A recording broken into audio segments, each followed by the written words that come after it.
उप प्रधान खादी बोर्ड के चेयरमैन हरजीत ग्रेवाल ने हर खबर से बातचीत के दौरान कांग्रेस पार्टी को आड़े हाथों लेते हुए प्रदेश के मुख्यमंत्री चरणजीत सिंह चन्नी पर देश के प्रधानमंत्री की सुरक्षा चूक पर आरोप लगाते हुए कहा है कि प्रदेश के मुख्यमंत्री और कांग्रेसी सीनियर, आपको बता दें कि लीडरशिप की मिली भगत से हुआ है, जिसे एक निजी चैनल ने स्टिंग कर पंजाब के लोगों को सच्चाई से रूबरू भी कराया है। इसी को लेकर हमारे संवाददाता स्वर्णजीत बावा ने हरजीत ग्रेवाल से खास बातचीत की, हम आपको सुनाते हैं।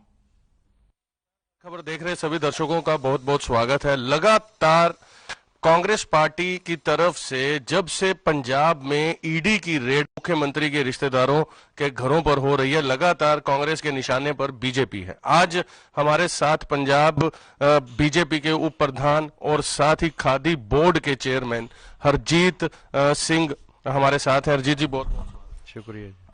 हरजीत जी, आपने जैसा कि सुन ही लिया होगा, जब से चरणजीत सिंह चन्नी के रिश्तेदारों के घर रेड हुई है तब से कांग्रेस लगातार दिन प्रतिदिन रोजाना प्रेस कॉन्फ्रेंस कर रही है। आज बाजवा साहब ने प्रेस कॉन्फ्रेंस की, बीते कल वेरका साहब ने प्रेस कॉन्फ्रेंस की, उससे एक दिन पहले चन्नी साहब ने प्रेस कॉन्फ्रेंस की। तो क्या कहेंगे इस पर? लगातार बीजेपी निशाने। ऐसा है, मैं एक ही चीज कहता हूं कि लोक राज में लोक लाज बहुत जरूरी होती है। इनको लोक लाज भी नहीं है, शर्म भी नहीं है कि वो जो 10 करोड़ से ज्यादा रुपया है और जो वो महंगे आर्टिकल हैं, घड़ियां वगैरह, वो मैं और आप तो उनके घरों पे नहीं रख के आए। तो इसलिए मैं ये समझता हूं कि उसके विषय में तो जवाबदेह होना ही पड़ेगा ना। और वो उनका एक करीबी रिश्तेदार हैं और वो इलीगल माइनिंग का काम करते हैं और चरणजीत चन्नी इसको बरसों से करवा रहे हैं जब से वो मंत्री हैं।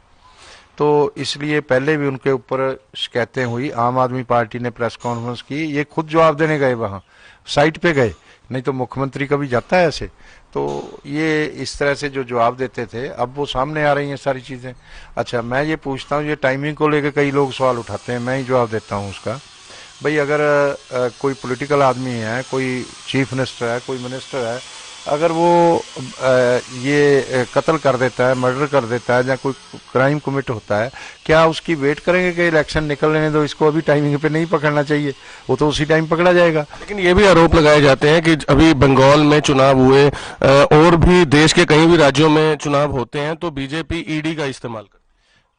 बीजेपी ईडी का इस्तेमाल नहीं करते, वो कर्म ऐसे करते हैं कि उनके कर्म उजागर होते हैं और वो ईडी कर देता है। और वो ईडी का क्या है और सीबीआई का क्या है कि इनकी जांच बहुत धीमी गति से चलती है। ये सबूत इकट्ठे करते रहते हैं, जब इनके पास सही सबूत आ जाते हैं तो ये उसके बाद फिर ये अपना उसके ऊपर कार्रवाई करते हैं, रेड करते हैं, वो इकट्ठे करने के बाद।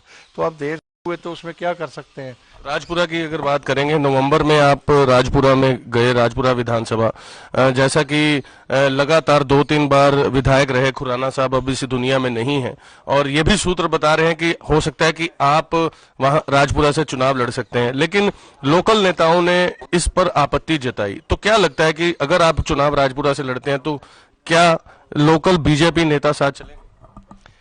ऐसा है, पहली बात तो ये, मेरा पिछला चुनाव में वहीं से कंटेस्ट किया था और उसके बाद मैं वहीं हूँ, वहाँ मेरा कार्यालय है, 5 वर्ष चलता रहा। पंजाब में सभी शहरों में बीजेपी के कार्यालय काम नहीं कर रहे थे, मगर वहाँ 3 बार हमला हुआ, तोड़ा गया, फिर भी वो काम करता रहा और 28-30 लोग लगे रहे परमानेंट 5 वर्ष।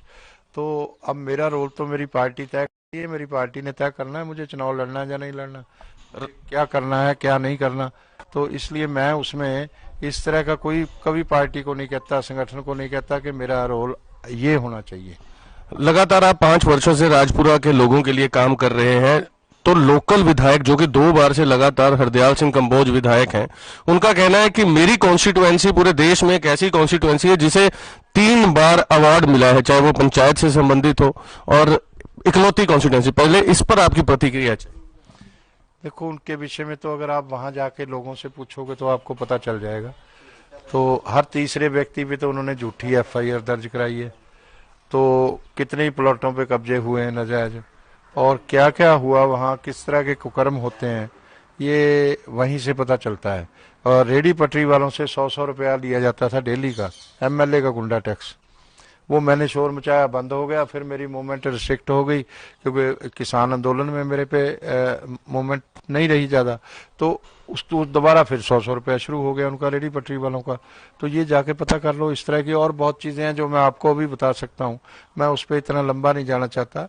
वैसे अच्छा पॉलिटिशियन है, बढ़िया है वो, लोगों में उसकी बातचीत भी है, उसने अपना आधार बनाया हुआ है। तीसरी बार चुनाव लड़ा है वो, 2 बार जीता है, 1 बार हारा, और अब फिर लड़ने जा रहे हैं। तो लेकिन नीना मित्तल जो कि आम आदमी पार्टी की प्रत्याशी है हमारी, उनसे जब बात हुई तो उन्होंने कहा कि राजपुरा में विपक्ष का अगर रोल अदा हुआ है तो आम आदमी पार्टी ने किया।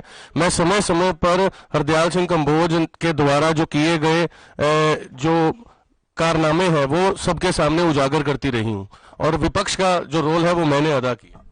ऐसा है, वो आम आदमी पार्टी के तो झूठ को छोड़ दो, पूरे देश में ही उन्होंने विपक्ष का रोल अदा किया होगा, ऐसा कुछ नहीं है।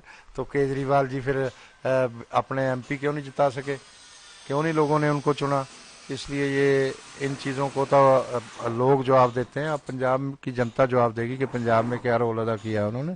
तो मैं राज्यपाल जी ने जब सबूत दिए कि केजरीवाल जी ये देखो आपकी टिकटें बिक रही हैं, तो वो एकदम गुस्से में आ गए, राज्यपाल जी को अपमानित किया। और अब केजरीवाल जी जो हैं वो कह रहे थे कि हम तो राजनीति बदलने के लिए आए हैं। वो तो राजनीति बेचने के लिए आए हैं, बदल थोड़ा रहे हैं। पिछली बार भी टिकटें बेची, इस बार भी बेच रहे हैं। बहुत बहुत शुक्रिया। ये थे हमारे साथ हरजीत ग्रेवाल। और देखिए, सुप्रीम कोर्ट का अभी वर्डिक्ट भी आया है बीते कल कि सार्वजनिक करना होगा राजनीतिक दलों को कि अगर कोई आपराधिक मामला किसी भी प्रत्याशी पे दर्ज है तो सोशल मीडिया पे डालना होगा। और यही ग्रेवाल साहब ने कहा कि उस प्रत्याशी को चुनना चाहिए जो पाक साफ हो, जो किसी आपराधिक गतिविधि में शामिल ना हो। बहरहाल अब ये देखना होगा, क्योंकि बीजेपी ने अभी प्रत्याशियों की लिस्ट जो है जारी करनी है। अब देखते हैं कि किस पर बीजेपी पार्टी जो है कॉन्फिडेंस दिखाएगी, किस पर विश्वास जताएगी और किस प्रत्याशी को रणभूमि में उतारेगी। हमारी नजर बनी रहेगी और कोशिश हमारी यही रहेगी कि हर खबर के माध्यम से पंजाब विधानसभा चुनाव 2022 को देखते हुए सबसे पहले लिस्ट जो है अब तक लेकर के आए। देखते रहे हर खबर। कैमरा पर्सन हरदीप के साथ मैं स्वर्ण।